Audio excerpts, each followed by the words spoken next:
So this is a pretty high-level talk, nothing too technical. I'm going to try not to put you to sleep. There's probably some stuff here you're already familiar with. Hopefully there will be at least one thing to learn or take away. And so if you ask any folks at this conference what the biggest challenges facing dApp developers and tokens, they might say scalability. That's a really big one. Obviously, you want to be able to scale and have speed and so forth. I would probably make the argument that the biggest challenge overall facing the ecosystem is making sure that every dApp and token can be very safe and trustworthy, even for the average person. And so this talk is going to give an overview of some of the challenges that I've identified as being some of the most important to solve in this area, and also go over some of the potential solutions. So the first one is verifiable and objective information. And I put this one first because it's really kind of a prerequisite for everything else. If you don't have good sources of information, then it's very hard to have tokens that are kind of usable, and you don't know if what you're seeing is hype. So if you go to Reddit or Twitter, you might be seeing people hype up a token or a dApp or saying really bad things about it. Usually the opinions are very, either something's incredible or it's awful. You don't see a lot of reasonable discussion. And this is actually a big problem. One example of why this is such an important issue to solve, the Wall Street Journal recently did a study of almost 1,500 ICO projects. And what they found in the results was, I think it was about 300 of the projects had some of the consistent red flags that they were seeing. And these included guarantees of returns, so they would promise you to double your money, for example. They would plagiarize documents and often be very kind of sloppy about that, not even attempt to hide their tracks, or they would create entirely fictional teams, and in a lot of cases that was sloppy as well.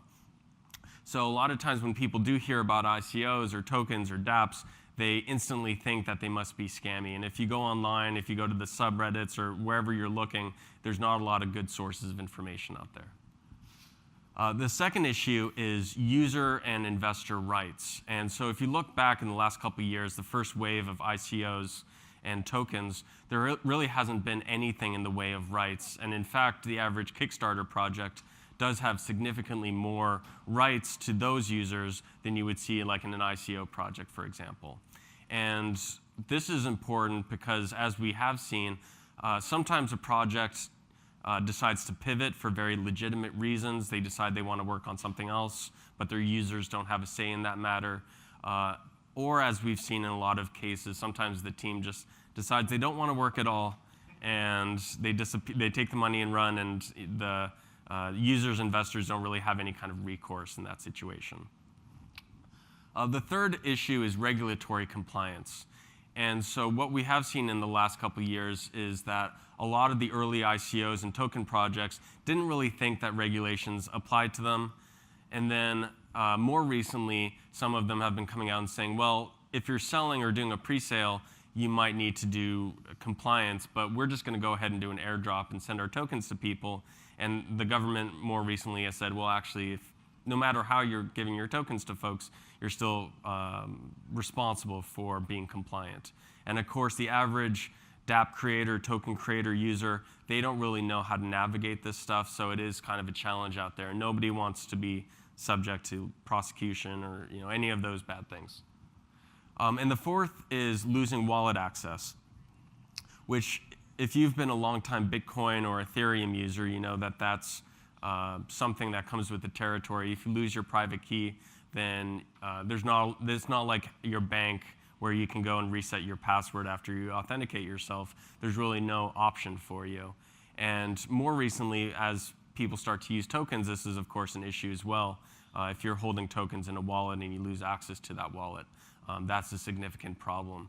And there have been some studies showing that a pretty significant portion of Bitcoin and Ether are in wallets that are essentially frozen or inaccessible, and we'll probably start to see some of the same types of patterns with tokens.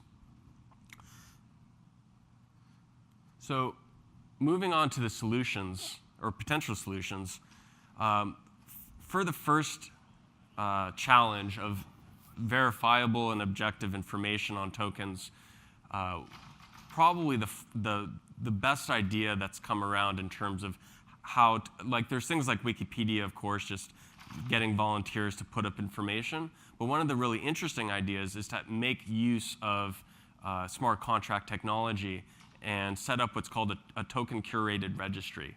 And probably the best example of this is the Messari team, and they have a white paper explaining their token curated registry, which is really set up so that it can organize structured information about token projects and then rate those token projects according to that information.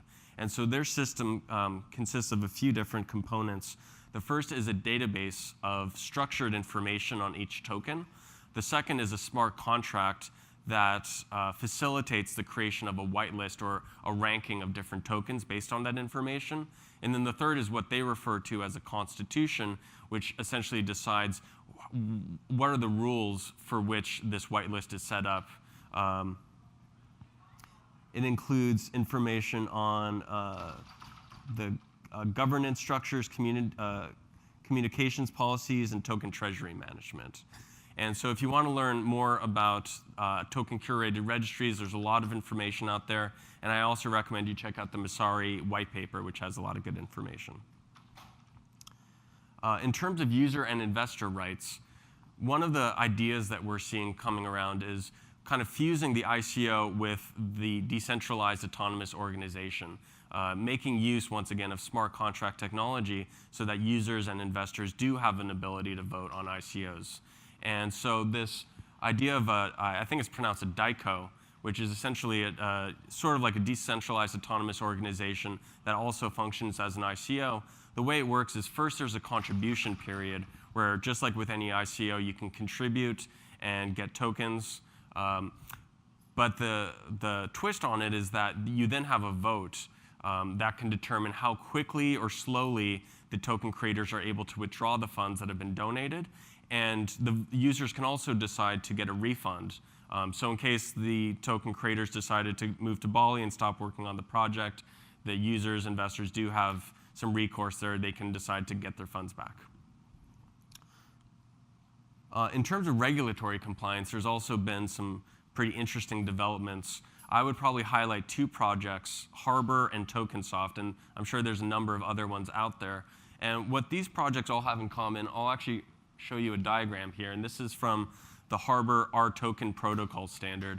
And so in this example, Bob wants to send Alice 20 tokens, and as you can see kind of down at the bottom here, it's before the token transfer is able to take place, it first does a check with a regulator service. And that regulator service is essentially checking for Bob and Alice, have they gone through a KYC process such that for anti-money laundering purposes and tax compliance purposes, they need to identify themselves. And if one of them hasn't done so, then the attempt to token transfer is going to fail. In terms of losing wallet access, there's a lot of different approaches to this, including hardware wallets and, of course, multi-sig wallets. There's a lot of different things that are out there. I'm actually going to show you. You probably can't read this code, but this is under 50 lines of Solidity code that was developed by a developer named Chris Lundqvist.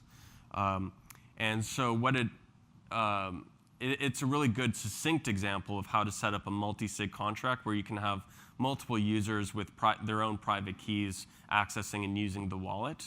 But of course, for the average user, something like this is not going to be very good for them. So we are seeing some projects. There's a company called Casa that's doing some interesting stuff in the space where they're essentially using like two-factor authentication and facilitating a means to recover access to your account if you lose it.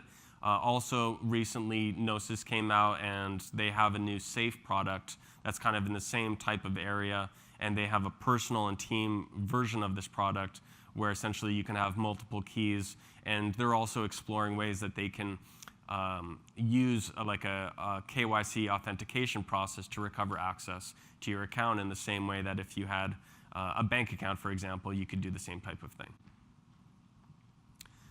So this is a pretty quick talk. I know we're kind of at the end of the day here.